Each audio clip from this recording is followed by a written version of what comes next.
Hey, hey, hey, you're listening to Friday's Flavor with New York's finest business bee, Jolene D. Every Friday, we're digging deep with business owners, non for profits, and entrepreneurs alike, bringing you the hottest tips and topics on the business world. You know what they say if you can make it here, you can make it anywhere. So tune in and get ready to grow, my busy bees. Welcome to Friday's Flavor with your hostess, Jolene. And we've got Glenn and Amber Shworm on today from Signature Home Buyers. I'm super excited to have them on. I've been following them for a while, and I love what they do in the community. Let's get this rolling. Guys, how long have you been in business? We bought our first house to flip back in 2007. I've been in business for 30 years here in the Capital Region. I started my first business at 19 years old. Yep. So I was 19 when I started my first company, and we've grown from there. But Amber and I got together in '05, '06 in that range. Yep. And then we bought our first house in '07, and then '08 the market crashed, and we had to sell remember. that house. And so we built our business during the worst time in the economy prior to this one.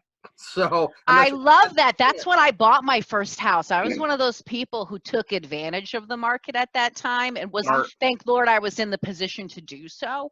But yeah, that's when I bought because the interest rates were low, baby. So tell our viewers and listeners what it is that you do. Give us a little bit of background on the company.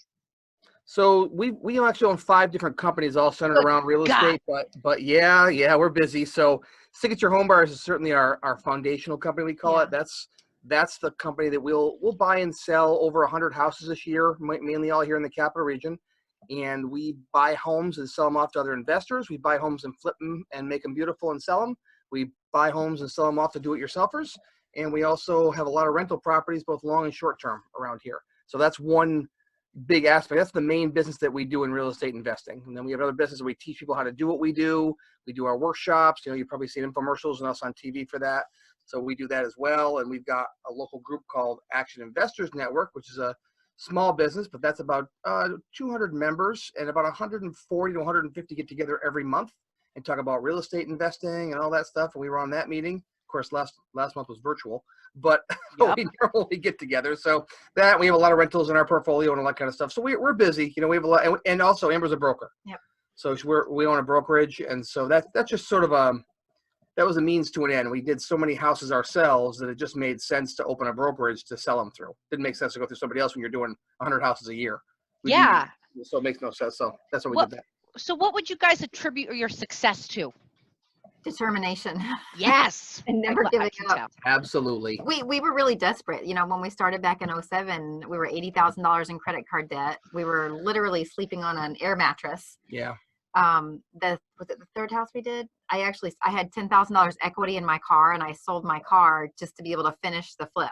Yeah. And then that kind of catapulted us into doing, like, the first year we did 1 house, the second year we did 3 houses, and then 10 and 20, and we kind of grew from there. Yeah, we kind of. That's amazing. Not just determination, but you were willing to take a risk and sell, your only equitable asset to make business happen. Right. That's amazing. I love to hear that. We were desperate. It's part of being committed too. I think if you're going to be successful in a business, especially where we are now with the COVID and everything, you've got to. This is gonna expose a lot of business owners one way or the other. It's going to expose good employees, better. It's going to expose people to their strengths and weaknesses, and you have to decide. I'll be honest with you, not every day is great for us. I mean, we have 20 people, 20 families that are looking out for us, and we're trying to figure this out like anybody else. Our coaching business was shut down in a second because we can't get together and do workshops. Our real estate, our other company was shut down, then the real estate market was shut down for a while. It's kind of open now, but it's sketchy.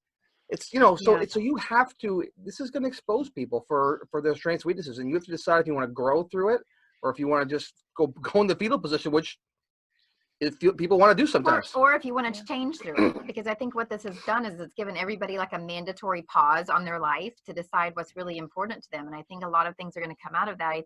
I do think family values, people will start appreciating those a little bit more, because if they do have to start going back to work, and then all of a sudden they're going to miss what they've had for the last couple of months and spending more time with their kids and their families. And, I think it's a good time to decide, if you are able to go back to your job, is that even a job you want to go back to?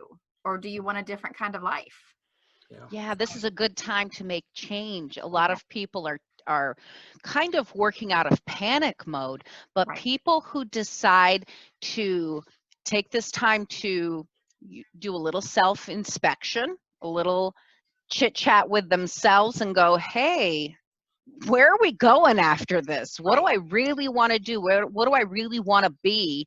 This is a beautiful time to pause, make changes, and start implementing new techniques to move forward, especially if you're a business owner.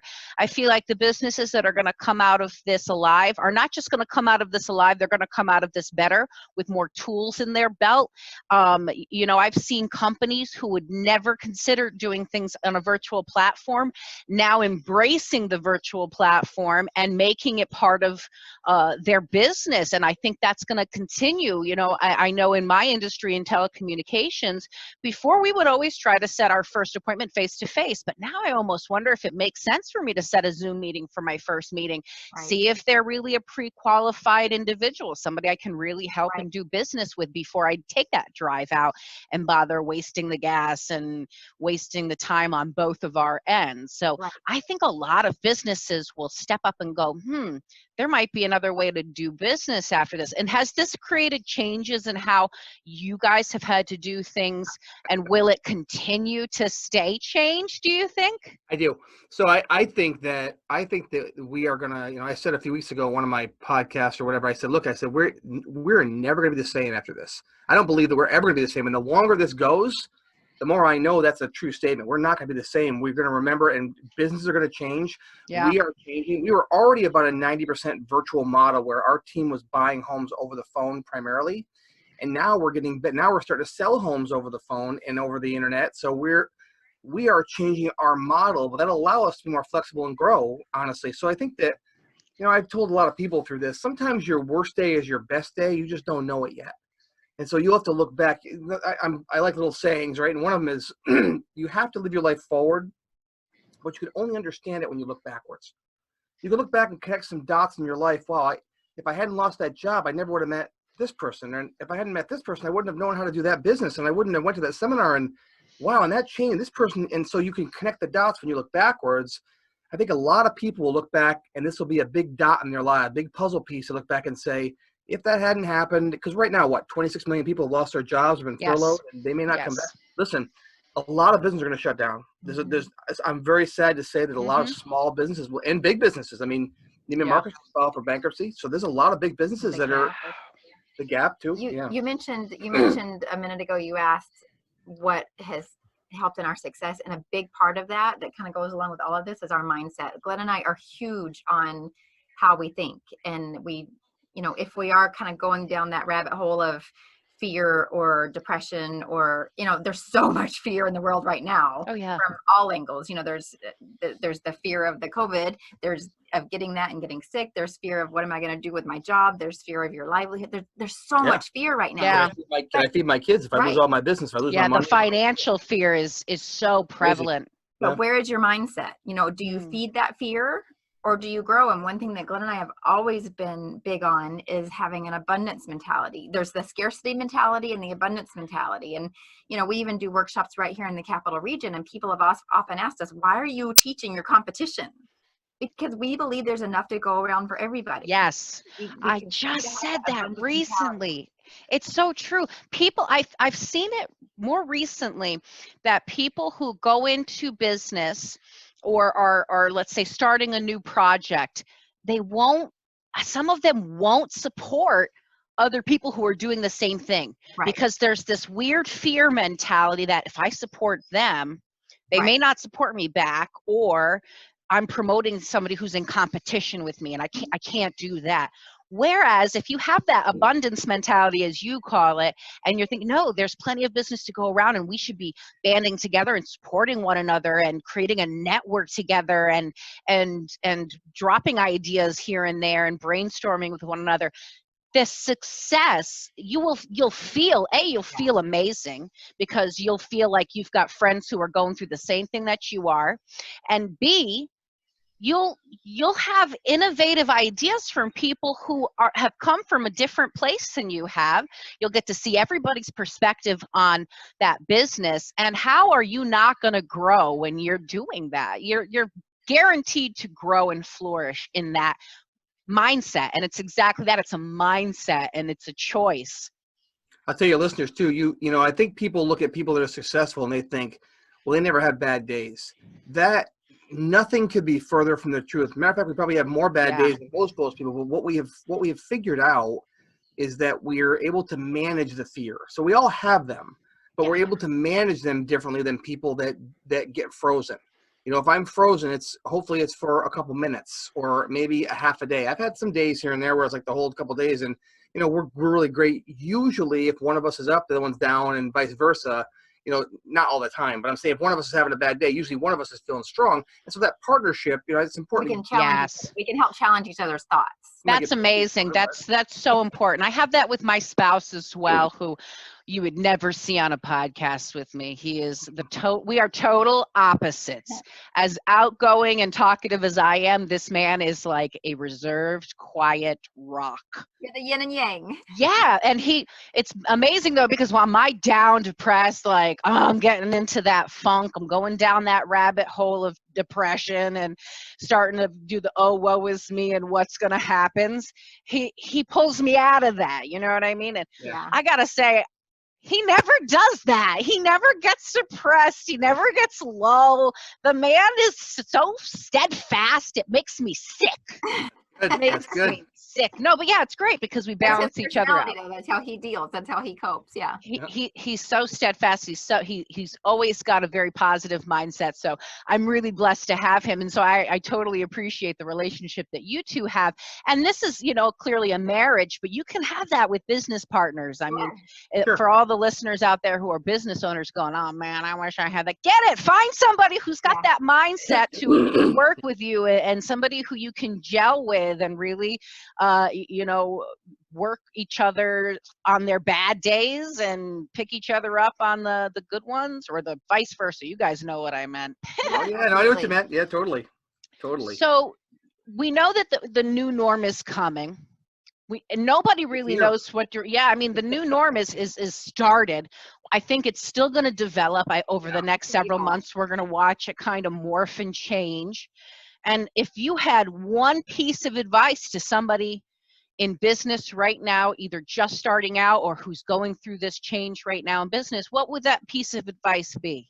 Adapt. Yeah, be innovative. I think the word innovative. Just be innovative like you've never been before. If you thought you were going to do business a certain way your whole life and that's the way it was going to be, it's not going to be that way anymore, probably. Yeah, there's like kind of, to me, there's like a good and bad side of adapting too, because like I go to the grocery store now and everybody's got their mask on like it's just no big deal. I personally don't like that. I don't like that adaptation. I don't want to raise my kids in a world where they have to wear masks to go out in public. So I agree. But it goes to show how easily it is to change people, and how in a survival mode that we do adapt very well. However, sometimes in a business or in a relationship or something like that, you know, people get very stuck in their ways and they're like, this is how I am. This is how it's going to be. I've always done business this way. And I think in cases like that, where, you know, it's not as critical as survival of your life, you have to think of that as survival of your business. And you have to be willing to adapt and make changes and pivot and do the things that you have to do. But remember, you've done it before. So remember that every one of us has made massive changes in our lives from when we, you know, the reference I've given is that it's when you start out, you're single in life. That's kind of a certain lifestyle. Then you marry somebody. It's like, okay, I have to adapt to this. There's someone else in my house. And then you have kids and you're like, holy crap, this is scary. Then you have more kids. Then you have a business. Then you change jobs and people pass away and you have to adjust and you have new friends. And so we're always, or a new place you live or a new area, we're always adapting anyway. So I think if you look back in your life and say, draw from those experiences. I've been adapting and I've done okay. So I can continue to adapt. Although what's scary about this is that it's coming at us like a rocket ship, right? I mean, it's just thrust at us with all kinds of change all at once. It's being forced on us, which, let's be honest, by the government, none of us like this at all. Nobody likes change anyway. No, and this is forced on us, and it's so much all at the same time. But we've all come through this before, and we'll all make it through this too. We'll be able to look back one day and tell our kids about the Great Depression. But that The next, that's what it'll be. the second Great Depression. Yeah. But that goes back 2020. into what you're feeding your mind, because like he just said, you know, if you can draw from those life experiences, and when you are feeling that fear or you're feeling paralyzed and you're having those, there's another F to the fight or flight. It's fight, flight, or freeze. You know, when you can either feed that and say, I don't know what to do, I'm frozen because this is being thrown at me, because even those other things, you know, if you move or if you decide to have kids, you decide to have a job, those are choices that you've made. This it hasn't been a choice. This has been forced on us. There may be a choice you made. You weren't expecting that kid. Well, you know? maybe. There are a lot of things that happen. But even then, you have 9 months to get around them. You know, wrap your arms around it. Again, not true. Okay, so. So, but again, it goes to what you're feeding your mind. And if you can look back and ask yourself those challenging questions and say, you know, what has happened in my life that I can draw upon in order to have the confidence that I need to move forward and make these changes. Amen to that. I feel you there. And I think also taking a step back and realizing the broader picture of things. And it almost makes me think of I don't know if you guys know the story of the railroad industry. The railroad industry was booming. It was incredibly successful. It was making tons and tons of money. And they were putting tracks all over the United States around the same time that the Ford Motor Company made the assembly line and started being able to make cars that were more affordable because they could be made faster and they could be made in a more streamlined manner.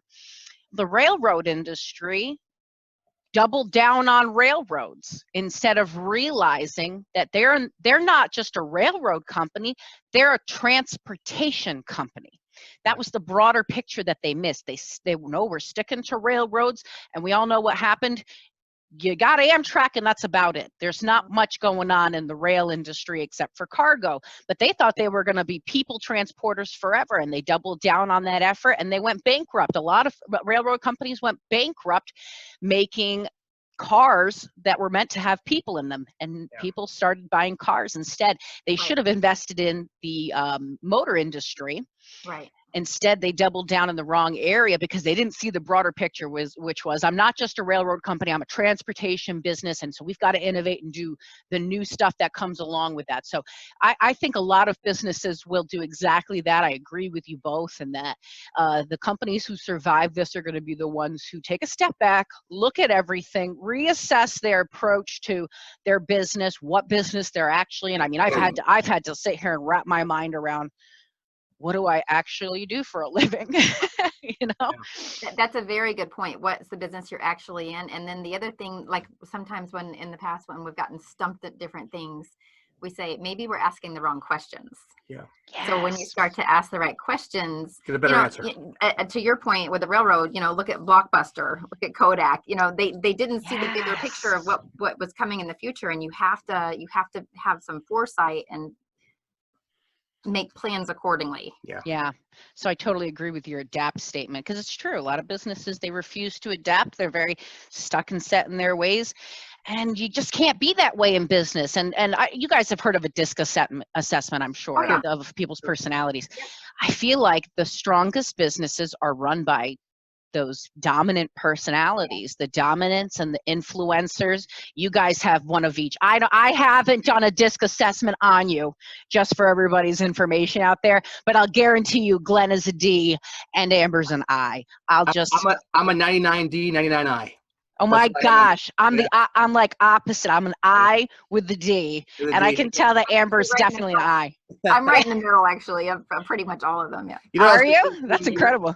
One thing that's true with innovation right now that I've noticed is that consumers are ready for innovation too, where normally consumers weren't ready for innovation. But now consumers are saying, well, I got to figure this out too. So, okay, you're going to video my house. So, okay, I guess that makes sense. That's what we're doing now. So it's more adaptable to change, where we were trying to move. We were more open to change. Yeah, we were trying to do the virtual model just before this happened. Over the past year, we've been working towards a virtual sales model. It's like, now it's acceptable. Yes, now everybody's okay with that. I love it. I couldn't get people to do Zoom meetings with me before this. Now it's the only thing we're going to do. And now they don't even want to see me face to face. I don't know why. This is a beautiful face, but they want to see everybody on Zoom and meet them, that way first. And before, that was a hard sell for me. That was a hard, no, I'm not so sure about that. I don't want to be on the screen. Yeah. Really? Yeah. Zoom, I just read this morning, Zoom went from 10 million subscribers. I believe it was 10 million subscribers 3 months ago, another 300 million. Yeah. I mean, their business went to the roof. And right, here, this is why. So all of a sudden, here's like a little company making a little video chat that just all of a sudden, again, some people will thrive and just, again, there'll be companies that come out of this that'll change the world. Yeah. I agree. 100%. I agree. Happened in the last depression. Yeah. Recession. We weren't around in the depression. Our grandparents were. If you did, if you had been, you look pretty damn good for your age. Pretty damn good. You got to be 103. How did you manage that? Special filter. And I think that's that's another thing for anybody who's out there who has fear going through this. I mean, get out of that mindset, but also take a step back and look at what's happened over the last 100 years. We've had a Great Depression. We've had multiple recessions, depressions, market crashes, real estate market crashes. It happens, and we always come out, and this is the way that it always goes. That little arrow still always climbing and going up. This is just that little dip in the chart where we've gone down a little bit, but this is a good time to invest in yourself, to invest if you're a financial investor, because things are going to be down and cheap, and this is a good time to go ahead and ride that tide up. I'm not a financial advisor. I'm not allowed to give any financial advice. Don't listen to me, but do invest in your future right now, because it's going to climb right back up. I mean, don't sit here and focus on, oh, mom, it's me. This is the whole point of my podcast, why I want to talk with business owners right now, is I want to create a positive conversation. So I'm so glad that you two came on the show. I think it's been a very positive conversation about business. I think that this has been enlightening for new business owners and current business owners. If you guys are into real estate investing, want some advice, want to get into a training class, want to work with the best, you've got to get with Glenn and Amber Shworm from Signature Home Buyers. They're easy to find. I'm putting their info right down there, so you can always check them out, their website, check them out on Facebook. They put up great stuff on Facebook. I love to stalk them on there. Guys, it's been a pleasure to have you. God bless you and have a wonderful day. Thanks so much. Thanks for having us. Thanks for listening to Friday's Flavor. Share and subscribe to support New York business owners. Drop a comment below for a shout out in an upcoming episode. And if you'd like to feature your business on Friday's Flavor, email me at fridaysflavor@gmail.com. Have a great week. God bless.